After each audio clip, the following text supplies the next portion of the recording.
Hello, this is Karen Johnson with another in our series of shows on the history of Proctors. This is part of a project by the Proctors Historical Committee, and today we're not so historical. We're more enjoying a modern adventure at Proctors, a skunk works, you might say. So it'll be fun for you to find out about this. It is June 16th, 2017, and I have with me individuals who've been involved with a program called It Came from Schenectady. Okay.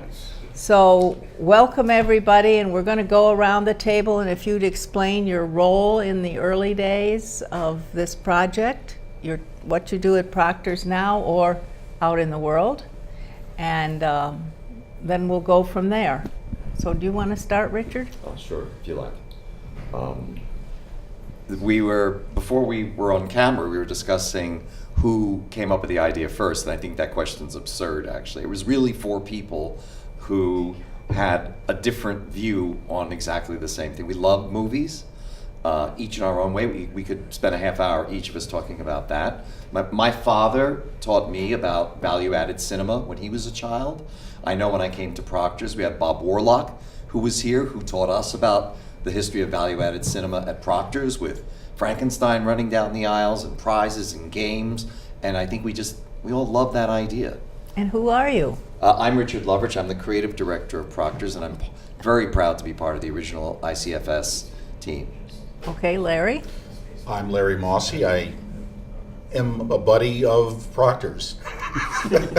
If you look at the signs in the arcade, they'll say Larry's a buddy of Proctors somewhere, I think. But I had an ad agency a couple doors down when we got this idea going. Hung around a lot with these guys, and we used to, talk about doing things that were different and exciting.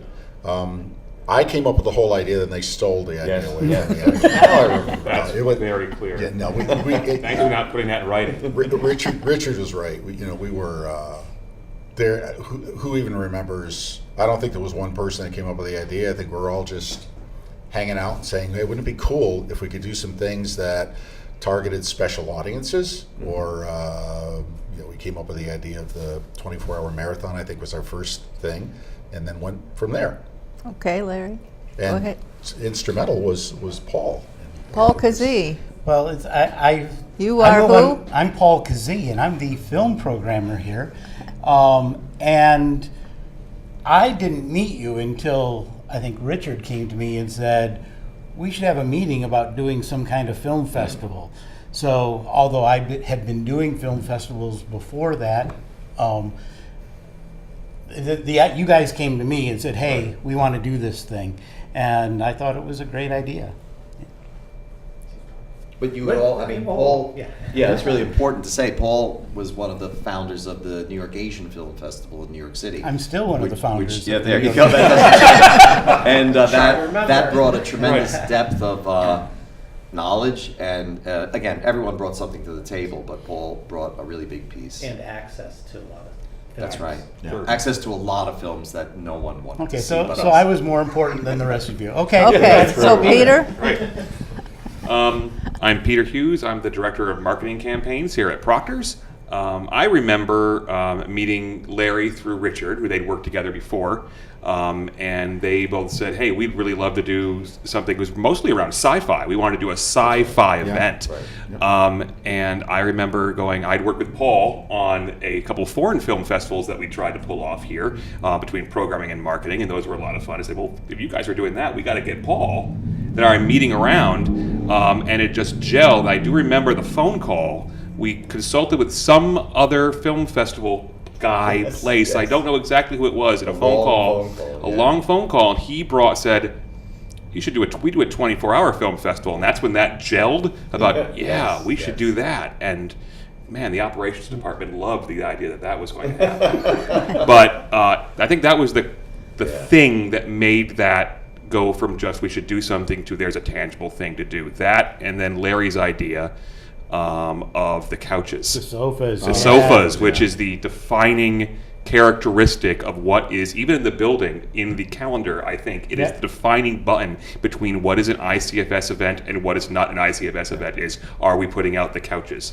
We went to the city missions. That's right. Salvation Armies. I think I donated one from my basement or something. Which you took back. Which I took back Yeah. at some point because I think Molly wanted it. But yeah, and it was this whole we're not, sitting in seats. We're spreading out, and we created an environment for the kind of people who would come to see those films. Right. And it's an unusual audience. And the kind of people that would actually sit in those couches. I'm just kidding. They're actually quite clean.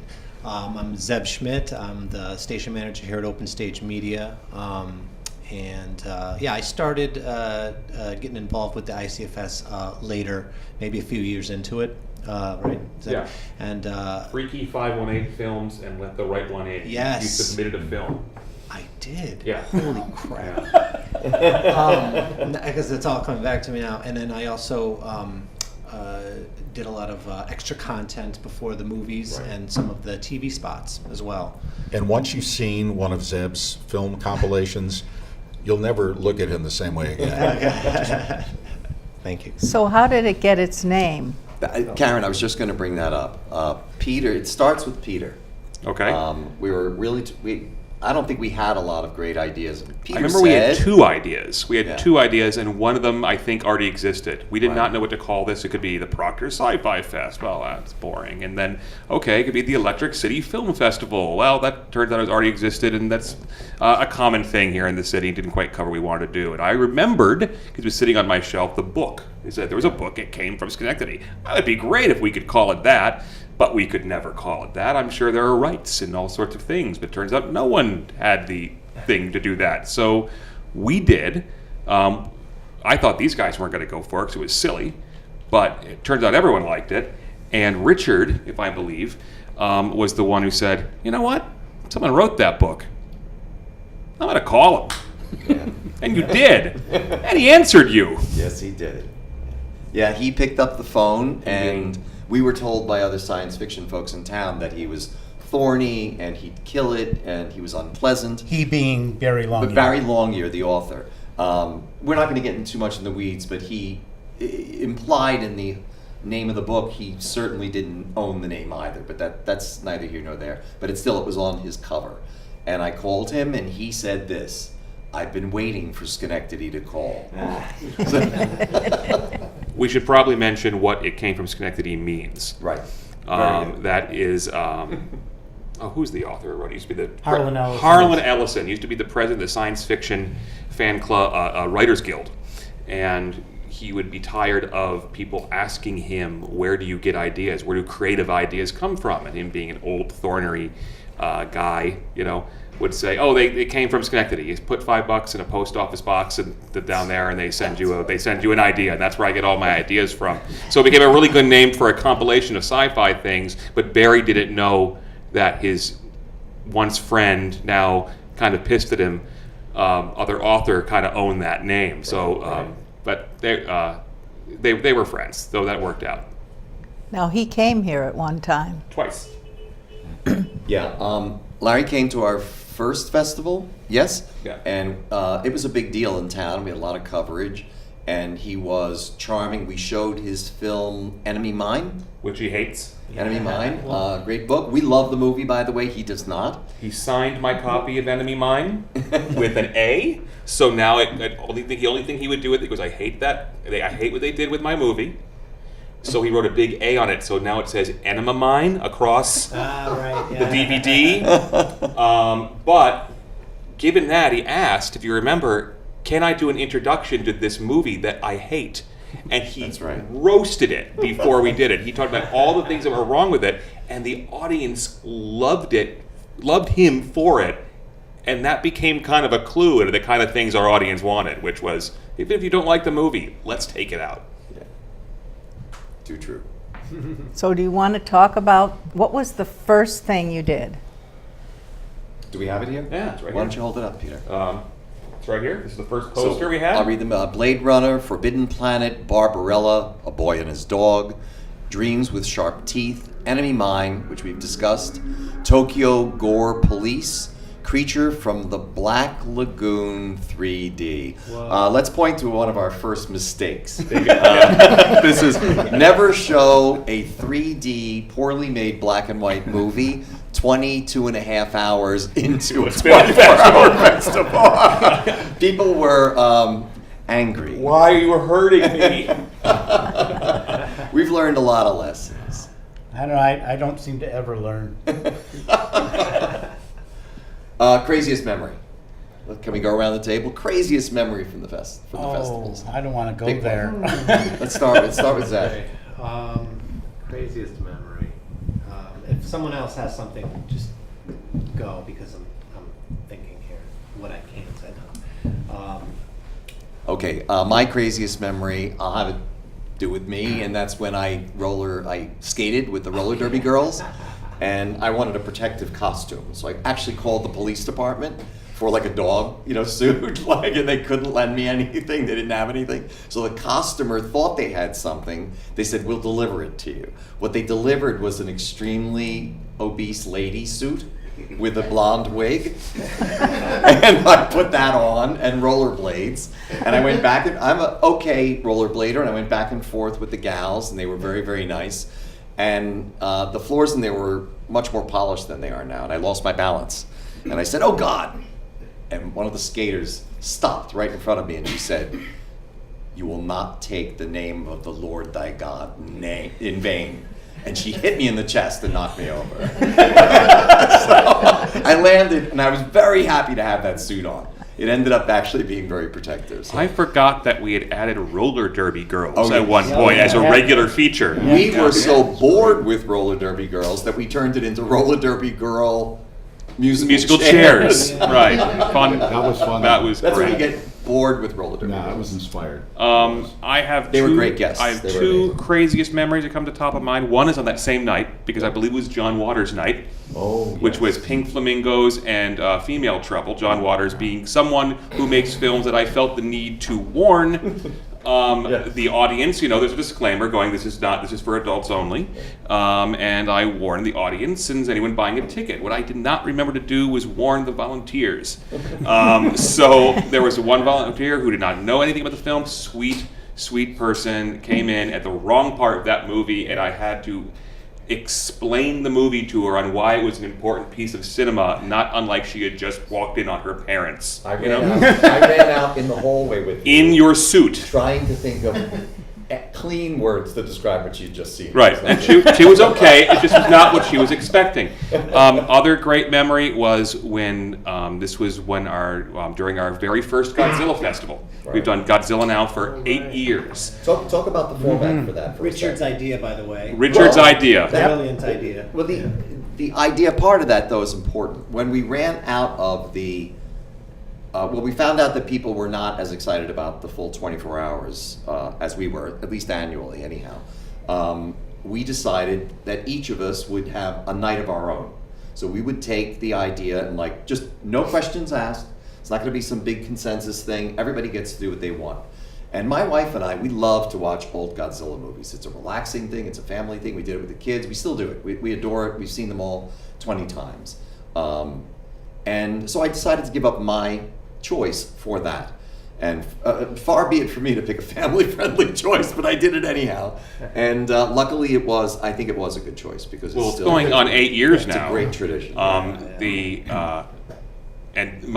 One of my favorite parts about ICFS ties into this part, which is the film didn't work. The projector did not work for the first 45 minutes of starting Godzilla. Oh, yes. I remember Zeb being upstairs oh my God. with our friend Joe Piero from Pastime Legends, and whoever the projectionist was, desperately trying to get this to work, and I had never thanked all of my improv training, public speaking skills. I went for 45 minutes, Oh my God. ran out of prizes, ran out of talking, Yep. if you can believe it, to just entertain people. And this one small boy, and he was about 8 years old at the time, dressed in a full Godzilla costume, and this Godzilla was his life, just kept screaming at the top of his lungs, "Shut up now! Shut up now! Make it stop talking!" Yes. So, but that boy was a friend of ours named Tommy. That's right. Tommy's family has been coming now to Godzilla 8 years in a row.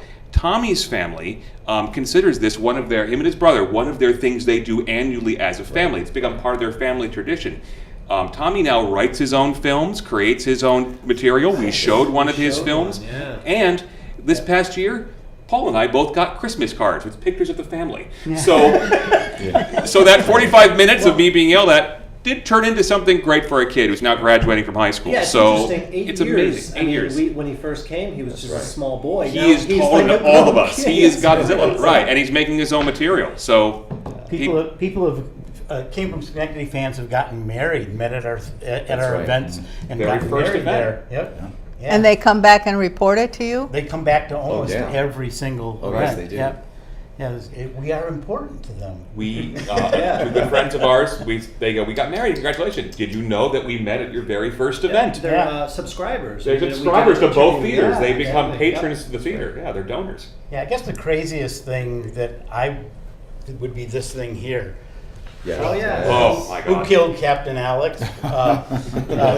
Just absolutely nutty film made with $17 or something in Uganda in the slums, and it's just incredibly entertaining. And we got a crowd here. We got a representative from Uganda to come and talk about the film and to auction off posters and stuff. I think you and I fought over one of them. That's right. Yeah.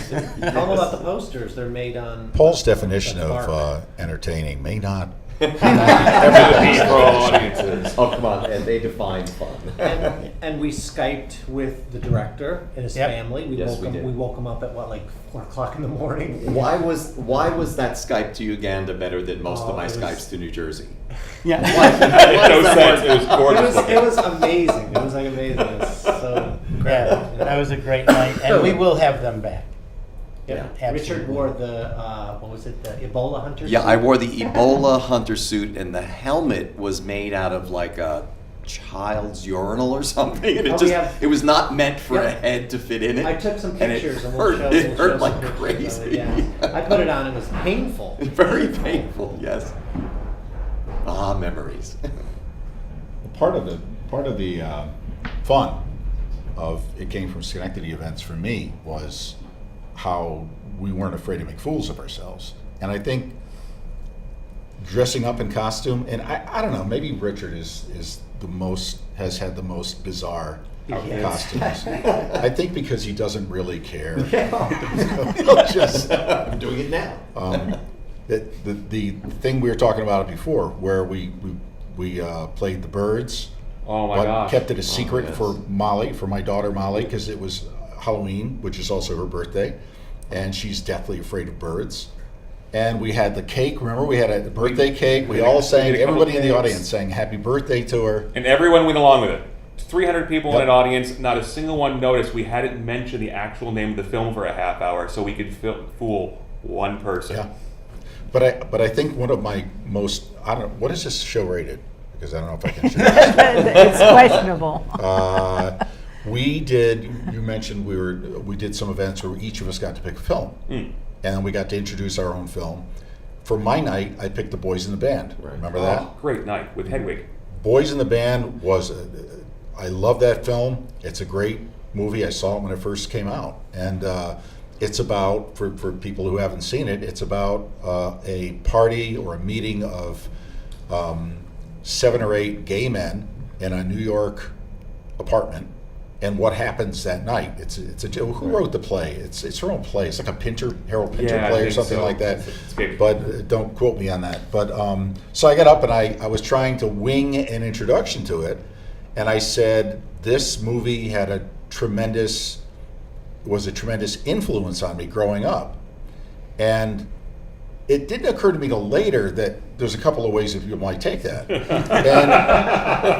I thought, well, whatever, and so, but as the movie ended and we were leaving, this guy kept pestering me, and he was my age. He was an older guy, and he's you know, kind of heavy set. He's just like, hey, how you doing? Hey, I love your film choice. Want to go out for a drink? And I'm like, no.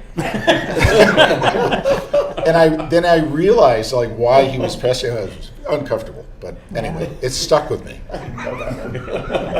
You've I never survived. told anyone. So I did dress up as Jennifer Connelly for one of our That's films sweet. once, and that was pretty extreme. That was for the Labyrinth sing-along. We had you dressed up as Jennifer Connelly, I dressed up as the dwarf, and Catherine Stevens, who's not at this table, who's the pioneer of one of our sing-along events, which have been great, I wish Catherine was here. Those were some of our best events.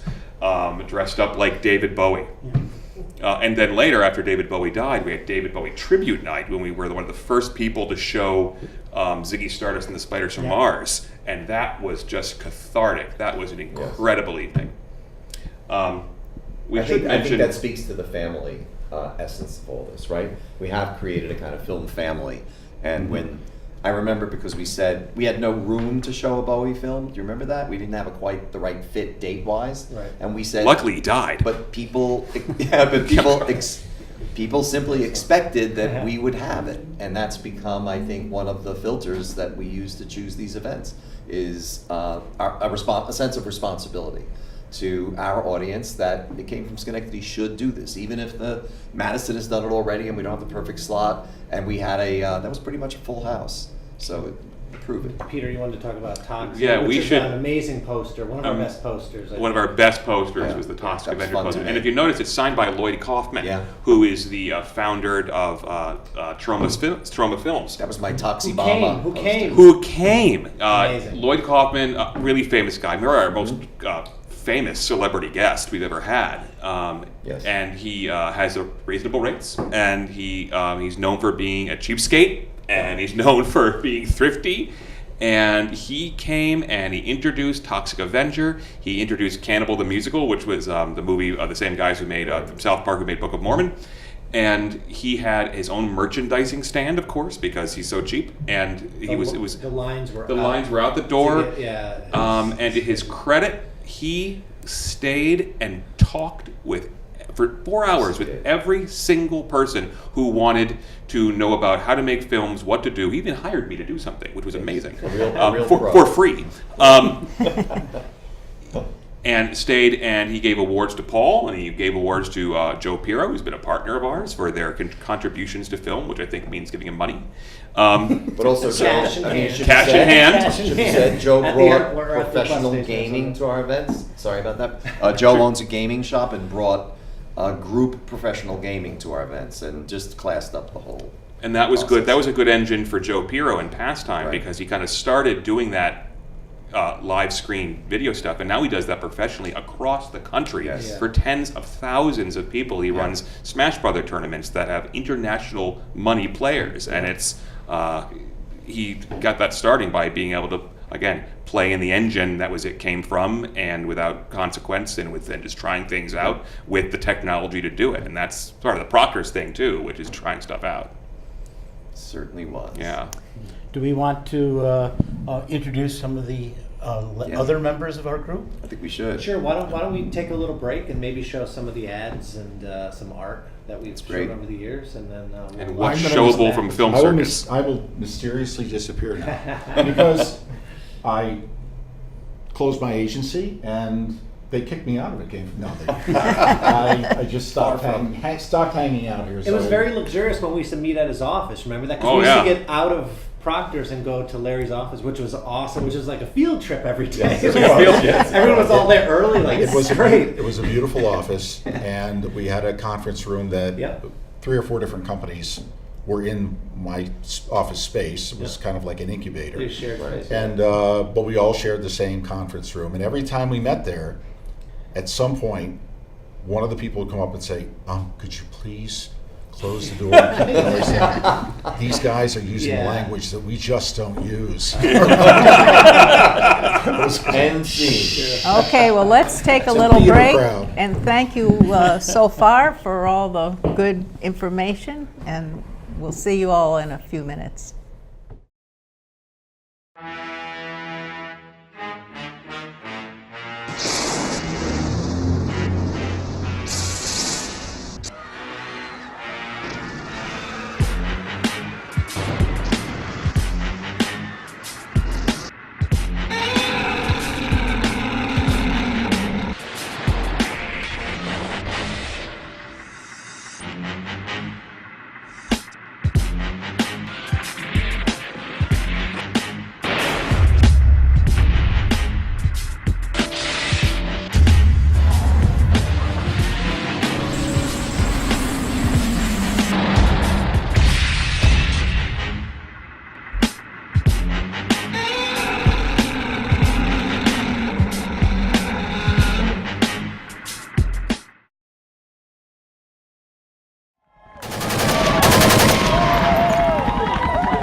Hey, Schenectady. It's good to see you. This is Tiger Mafia, Uganda.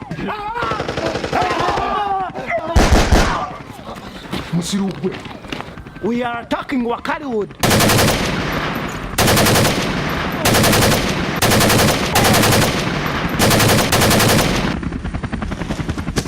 Captures the region. Schenectady, Small Benny. There is one thing that can stop Tiger Mafia from attacking you.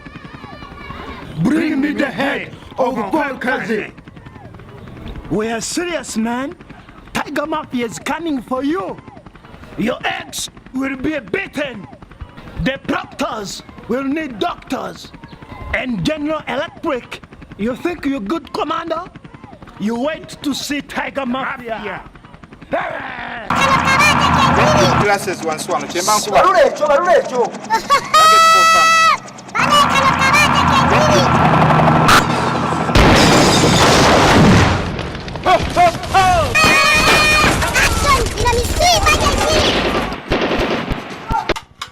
are coming for you. 081, over. Muna kumufanye. Hatumuombe. Raymond Film Production. We do the best to start. We are crazy. Nothing funny is connected. We know what Paul looks like.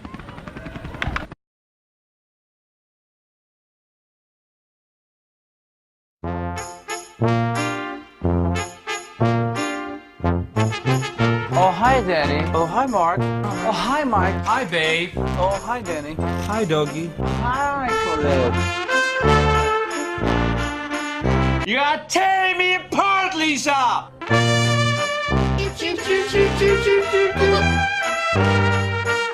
Thanks a lot. Bye. Welcome back from our break. We are talking today about It Came from Schenectady, a great program that takes place at Proctors. And we have with us two new people who are working on the program today. So let them introduce themselves, tell us what they do at Proctors, and a little bit about what you do on It Came from Schenectady. Okay, hi, I am Rob Johnson, and I am the media buyer at Proctors. I started, I think the first thing I ever did to help out It Came from Schenectady was a prize runner for a relatively full house where I was just running up and down the stairs with tickets and posters and books and things. But I've also done such fun stuff with ICFS as make a Godzilla Pinata. That one was great. And I think the first film I hosted was the doubleheader of the Bob Hoskins Power Hour of Who Framed Roger Rabbit and Super Mario Brothers. Rob, I remember that one of the best first things we did together on It Came From is when we threw the Christmas show. And we did Ghostbusters and Gremlins, I remember which that we one. always wanted to do, and that sounded like Christmas. Yeah. And we built the coolest, weirdest giant Christmas tree in the front of the audience, and all the prizes. We haven't even talked about the prizes yet, which is a lot of it. We decided to wrap all the gifts Oh yeah, that was fun. in so that people wouldn't know what they're getting, and we had a code, which was if it's green paper, anyone can have it. It's kid friendly. If it's red paper, only an adult gets this gift. It was a good code. It was a super good effective. code. It still works today. Yeah. All right, I'm going to pass off here.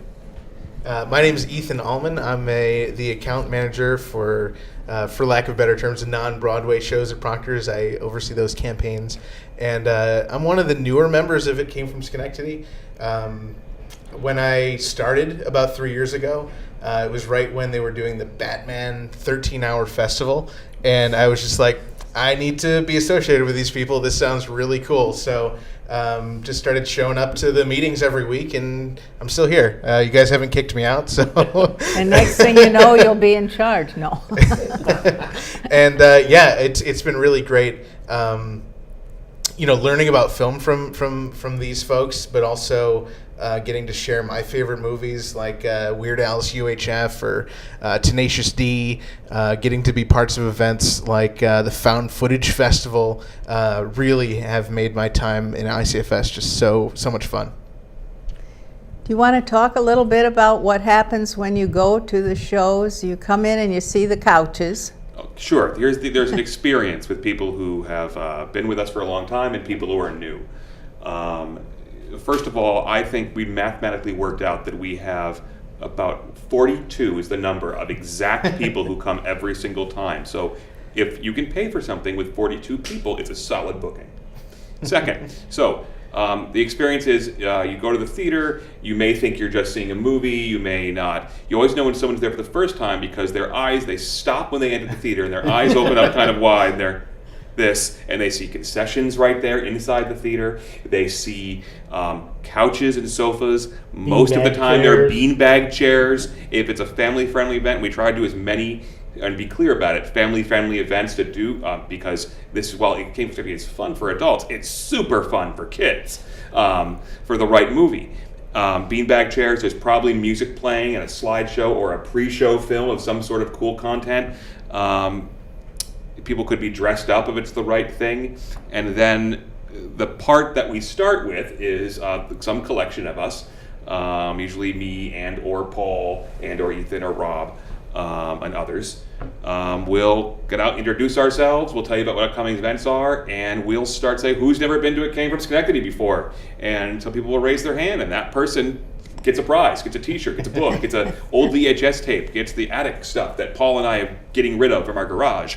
And everyone's appreciative of that stuff, and everyone's a good time, and we say, no, we're just not going to start showing the movie. So there's always usually one person every other show which is just wanted the movie to start, and they go, and they're not happy, and we refund their money, and okay, fine. You know what, this wasn't for you, and that's great. But then we usually do some pre-film stuff. There's usually a trailers Paul has. Sometimes there's a game or an activity. We've had some really nuts games for people to win stuff. Do you remember any of those? Peter is great at improvising these things. You really, without you there, it's just a movie. You are the one that really, I think, brings the energy to the room, gets all the contests going and stuff. I applaud you. I've made it my mission at this point to not think of what we're going to do till we get there. Just because I love my job. My job at Proctors, I've been here for 21 years, is amazing. I get to do things even outside this, which are incredible, which everyone, no person should have the great opportunity to do.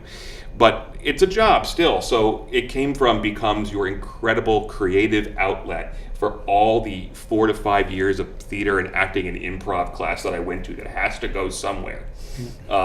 So I enjoy figuring that stuff out. We showed one of your movies once and filmed. We never did show the movie. We showed the trailer of the movie. Oh, the trailer to the You can't find that movie, although Zeb has a copy. Zeb does have a copy. We should show it. You mentioned the concession being right in the theater, and we usually have a themed drink, something named after something significant in the movie or related to the films that we're showing.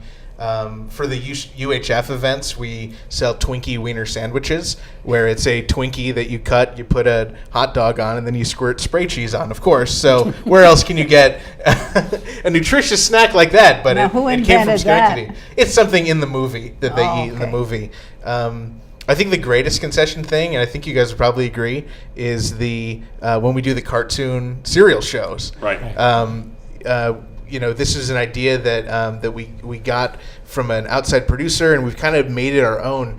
And what it is an unlimited all-you-can-eat cereal buffet throughout the entire thing. We show Saturday morning cartoons, and it's just there's mix-ins, there's just Crunch Berries, there's just the marshmallows from Lucky Charms, and people are just gorging themselves on cereal the whole time. The kids, get more energy throughout the day as the sugar sinks in. It's a lot of fun. We usually have one box of a healthy cereal there. And that's right. Do you ring a bell or something when that No, comes? Ethan and I bought one box of Bran Flakes the first time we did a cereal one. And mind you, going to the Walmart or the Hannaford with 3 carts packed with nothing but breakfast cereal and 30 gallons of milk is an experience. And nobody batted an eye at us. They're just yep, it's Thursday. Right. 17 boxes of peanut butter Captain Crunch, because that's the one people like. And you also learn a lot about what kind of milk people drink. Turns out it's whole or skim. There's really no in between. I'm sorry, I just lost my train of thought, believe it or not. But the cartoon show is no, amazing. we were talking about, so when we always get... Oh, the bran flakes. Bran flakes. We bought one box of yeah. bran flakes. That box of bran flakes, we said, okay, everybody, we tell the volunteers, and there's great volunteers who help us with all this Right. stuff. And it's the same ones every time because they know what a great time it is. It's like hesitant at first, now it's like, oh, that's the fun event. We told them, okay, listen, at some point, someone's going to ask for the bran flakes. Because, and although I eat bran flakes, that's not the point of this thing. It's about sugar. The point is to get the unhealthiest, sugariest cereal possible. A Saturday morning cartoon experience that we would have had in the 80s or 30s, no, 80s or 70s or 60s or 90s. We're all from different decades, which also makes that show really fun to make because everyone's nostalgia is in a cool, different place, as well as the audience.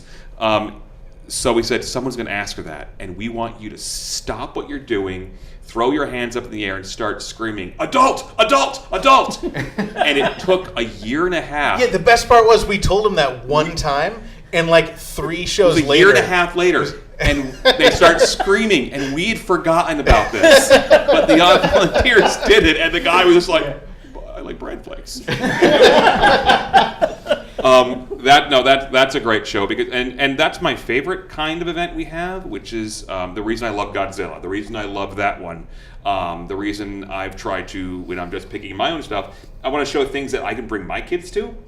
I've got 3 daughters. There are one graduating from the older one graduating from high school, going into college, going to NYU, and the youngest one, I'm bragging again, and the youngest one is headed into kindergarten. NYU kindergarten. No, Schenectady City Schools. They've been raised on this stuff, and so I've been, as a dad, able to program the coolest stuff, but I've kind of ruined them for what going to a movie experience is. Amelia will go and she expects that there's going to be singing and dancing and beanbags and cereal and prizes and dad's going to be talking and okay. So there's a little bit different rules when it's at different things, but that's the good stuff because it's parents and adults and people of all ages enjoying the same thing at the same time in the same way, and it's really fun. It's really cool. Paul, what kind of film do you like to present at this? I like the more esoteric stuff. It's been mentioned a couple of times here, but I go to a lot of film festivals and look at what's being done and seeing audiences' reactions to films. And if a large audience in Montreal or a large audience in New York City goes crazy for something, I think let's try it in Schenectady. Let's see if Schenectady, sometimes they do, sometimes they don't. And are these films hard to get? Not usually. It's all films are just knowing who to call and do you have enough money. Sounds like life. So Rob, let me just say that this, I made the comment before, this doesn't work without Paul. Paul has, I think, like last year you listed your number of films you saw in the theater, and it was like 300 something films or that you saw in theaters. Marathons. Paul brings a depth in 1 year. Paul brings a depth of curation and knowledge of the world of film that no one else has, and has those relationships and has that knowledge. So. We just booked. One thing we learned after a couple of years from it came from Schenectady is if you want to draw lots of people and keep things going, you have to sort of jump out of what do I want to see into what do I think they want to see. But also with that comes a certain responsibility to curate things that they would never get to see or wouldn't know about. And Paul brings all of that. Without Paul, this thing doesn't hold together because you need that expert. You need John Lennon writing the music, for Paul McCartney to be cute. I'm sorry. So anyone who wants to at Proctors can just jump in to this program? I mean, if you've got a good idea and you want to host it, you want to be the driving force behind it, we will get behind you. We will rally and do those things that you might not know how to do or might be worried about doing. We'll make sure that happens. And like Catherine Stevens producing the Labyrinth sing-along, that was amazing. We were just like, as soon as she said it, we're like, yes, we're doing this. You're the host. Let's make it work. Grease 2 sing-along. Yeah. Didn't we have someone from like out of town? We had someone from Virginia, 2 girls from Virginia come to Grease 2 sing-along because they'd always wanted someone to show Grease 2, and it was their favorite movie, and we were the first people to do it. Yeah, basically, if somebody on staff, or even if they're not on staff, I guess, if they had a big passion for something, we will get behind it and support it. That's always what I've been about. It's like, I guess part of that is self-serving. If I support your thing, hopefully they'll support mine. So just to be clear, this is in the GE Theater, so it's a small-ish place with the 35-foot by 50-foot screen. It's got a 4-story screen. We removed some of the seats. It's now become it came from like setup. We take the seats about halfway back and then add couches in the bean bags in the front. So we seat all together. I think there's actually, and it came from Schenectady map in our ticketing system at this point, and I think it's about 250 people all together. And we hit or miss. Sometimes it's packed to the rafters. Sometimes it's not so great. I mean, we've had some things that have just landed with a thud that we thought would be awesome. What comes to mind is the Samuel L. Jackson Super Show featuring Shaft and a live singer. That didn't work. There were 5 people here. And the 4 hosts tried really hard to engage with the 5 people, and it just didn't work out. And that's okay. It was great in our heads.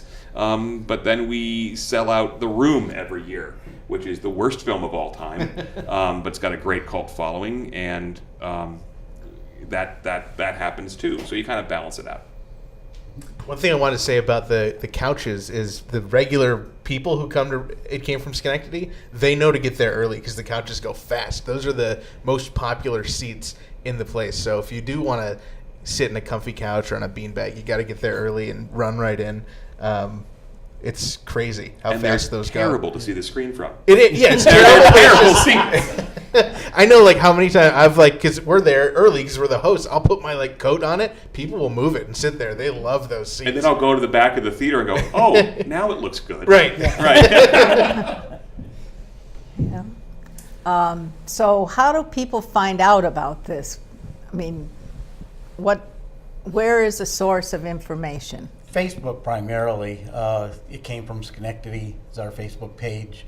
And anytime we've got an idea, we throw it up there. We ask people to give us their ideas, tell us what they would like to see. And if enough people want to see something, we'll do it. And of course, on Proctors.org, we have all the shows listed. People can pre-buy tickets. They can find out upcoming shows. We try and get those up as soon as possible when we book them. And how often do you have an event? About monthly. Usually about monthly. Usually at least, yeah, but sometimes we'll have like 3 in a row. Like That's because of Paul. Yeah, some weeks Paul will be like, yeah, we got to do another one the next night. So, yeah, it's fun though, and it's great the support that we have from the fans. They don't care how many we do; they'll come to all of them. It's really great. And you start now at what time usually? 7 o'clock. Now we're at 7 o'clock, right? So you're not doing the 24 hours anymore, or you do sometimes? We stopped the. We did 4 years in a row of the 24-hour fest. We started with It Came From Schenectady, the original one, and that was September 13th, 2008. So we're in year 9. We're going into the 10th year anniversary next year. Then a year later, we did the Halloween Horrors one, which Rob and I are both wearing the shirts for. This morning I woke up, I had a different It Came From Schenectady shirt on, and my wife said, no, you've got to wear that one because that's her. So she's like, okay, you got it. She won a screaming And then she went to Rob's house and she won a screaming contest that we auditioned people for in film at Proctors, along with Yuri, who's on the shirt, who's a famous character actor now. They won a screaming contest to be on that shirt. So there she is, there and on my wall forever. And then she went to Rob's house and told her to put that shirt on. I'm kidding. So the And then we did the third year. We did Proctoberfest, which is my favorite name we've ever had, and that had the most amazing screening of at midnight. We had 2001: A Space Odyssey, and that's when we got into really high def film. And that was amazing. And then we had a fourth one, I forget what his name was, it was kind of generically named, the fourth year. And then we found that it's a lot of work and to do 24-hour film festivals, and the kitsch a little bit had worn off, and we might have some more success. And we've been breaking down to almost biannual 13-hour festivals with different themes. 13 is just a cool number. Starts at 11 a.m., goes to midnight. We did Batman for 13 hours, as Ethan said. We did Planet of the Apes for 13 hours, and a couple other. We did Space Beyond the Pines as a parody of Place Beyond the Pines. Yeah, that was a great sci-fi. That was a great sci-fi one, and things like that. And those happen biannually usually. And other than that, we hang out in the world of cool double features. But most of the time, we do, and we find the most coolest success, double feature was Rob's idea, I believe. Was it your idea? Yes. No, Rob gets credit for this. Rob, tell them. Okay, so I had this great idea, but it was a little late to do it. It was a week before Groundhog's Day, and I said we should have shown a double feature of Groundhog's Day with Groundhog's Day. That's what we should have done. Right, so we showed Groundhog's Day twice on Groundhog's Day in a row. And by the time we got to the second screening of Groundhog's Day, we were all really tired. And most of the audience didn't want to attend the second screening. They just wanted to go home. They liked the idea that they went to it. And so we thought, we're going to get out of this. We're not going to have to show it, except for like 2 guys. Yeah. The best part, though, was for the people that did stick around, because we had run trivia before it. We ran the exact same trivia. Memorized the exact same setup, trivia, mistakes, introductions, hellos, prizes. Yeah. And the audience even made sure to give the same responses. Yes. Yeah. It was great. It was great.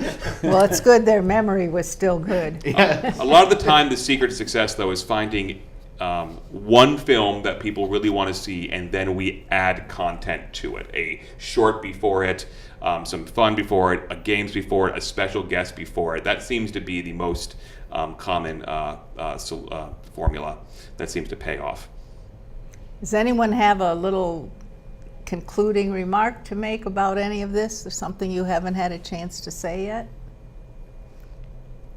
Well, Not a thing. Stumped me, Karen. Said it all. Well, this has been a very exciting show, and I think for our history series at Proctors, put on by the History Committee, and we'll mention again, it's June 16th, 2017. This has been a lot of fun, and I hope you agree. We hope you'll watch our series, and this one really shows off the creativity of the staff at Proctors. A little craziness, but they're really wonderful people, and it's fun to work with them, and it's fun to see what they're going to do next, which is always exciting. So thank you for watching today.